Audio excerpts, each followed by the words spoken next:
আসসালামু আলাইকুম রহমতুল্লাহ। ওয়ালাইকুম সম্মানিত আসসালাম ওয়া শেখ রাহমাতুল্লাহি ওয়া বারাকাতুহু। জি, হাফিজাকাল্লাহ, আমি বলেন। বাংলাদেশ থেকে বলছি, বাংলাদেশের রাজশাহী নাটোর থেকে। আশা করছি জি, আল্লাহর রহমতে বলেন। আপনি ভালো আছেন। আল্লাহ আপনাকে হেফাজত করুন। শেখ, আমার একটা আমি বিষয়ে জানার আছে, সেটা হচ্ছে যে কোরআনে আল্লাহর পক্ষ থেকে সাহায্যে যে সমস্ত আয়াতগুলো দেখেছি বা আছে, সেগুলো সব জায়গাতে আল্লাহ মুমিন শব্দ উল্লেখ করছেন।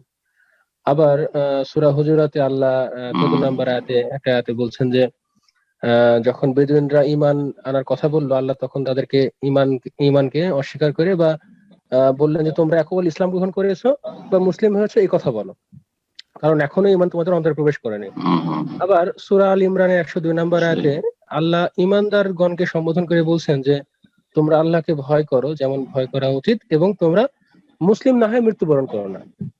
তো শেখ, হুম, ইমানদারদেরকে আল্লাহ আবার বলেন মুসলিম না হয়ে মৃত্যুবরণ করো না। শেখ, আমার এই বিষয়গুলো একটু আমি কনফিউশনে ভুগছি শেখ। আমি আসলে হুম।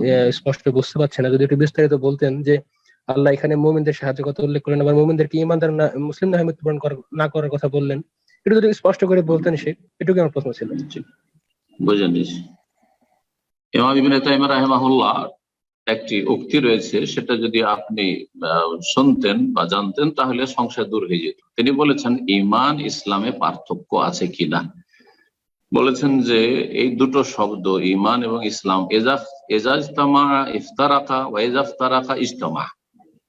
এজাজতামা ইফতারাকা ওয়া ইজাফতারাকা ইজতামা। এই ঈমান এবং ইসলাম দুটো শব্দ এক জায়গায় যদি উল্লিখিত হয় তাহলে দুটোর অর্থ ভিন্ন হয়ে যাবে। শব্দের দিক থেকে একত্রিত হলে অর্থের দিক থেকে ভিন্ন হয়ে যাবে।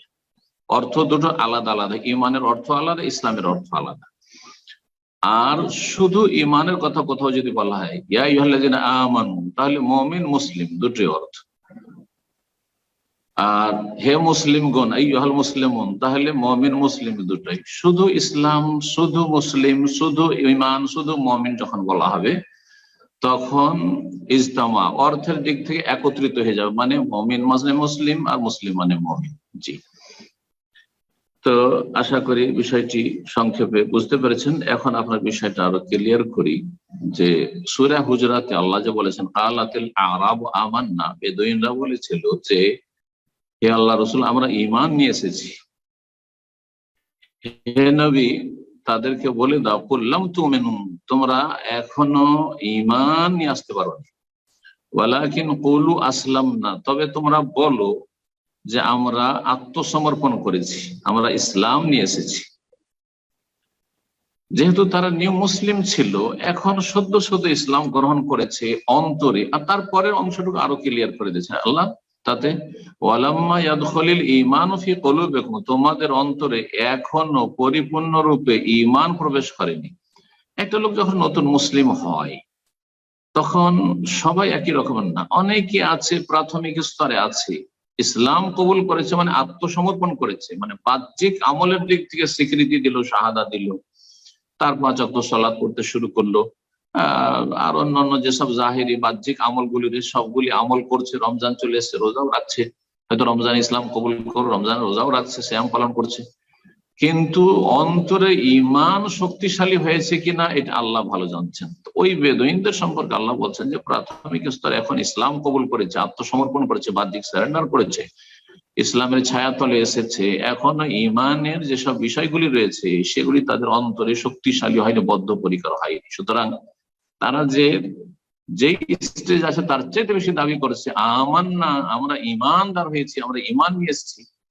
আল্লাহ বলছেন তুমি না না না, এটা বলিও না, আসলাম না বল। ঈমান এবং ইসলাম দুটো এই আয়াতে একসাথে উল্লেখ করা হয়েছে, সেজন্য অর্থ আলাদা আলাদা হয়ে গেল। অর্থ আলাদা আলাদা কি? ইসলাম মানে হচ্ছে বাহ্যিক ভাবে আত্মসমর্পণ করা, ইস্তিসলাম ওয়াল ইনকিয়াদ। আর ঈমান মানে হচ্ছে অন্তরে বিশ্বাসের সাথে স্বীকৃতি দান করা, অন্তরে বিশ্বাসের সাথে তাসদিকের সাথে স্বীকৃতি দান করা, অনুগত হওয়া। তো বিষয়টা স্পষ্ট কি ক্লিয়ার হয়েছে?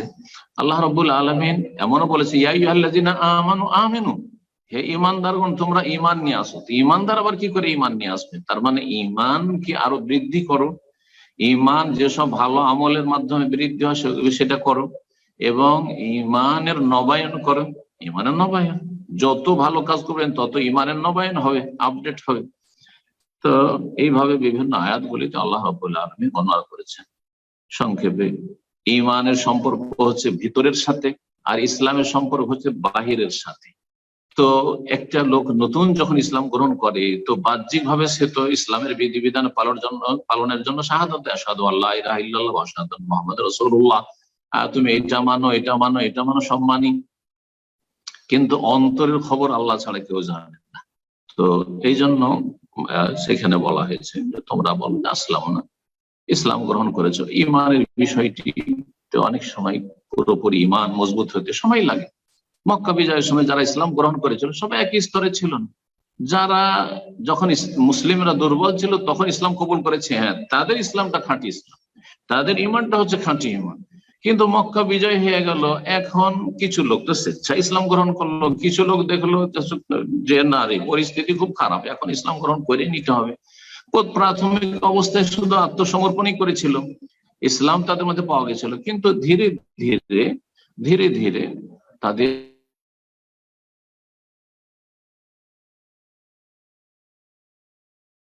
আশা করি বিষয়টি বুঝতে পেরেছেন।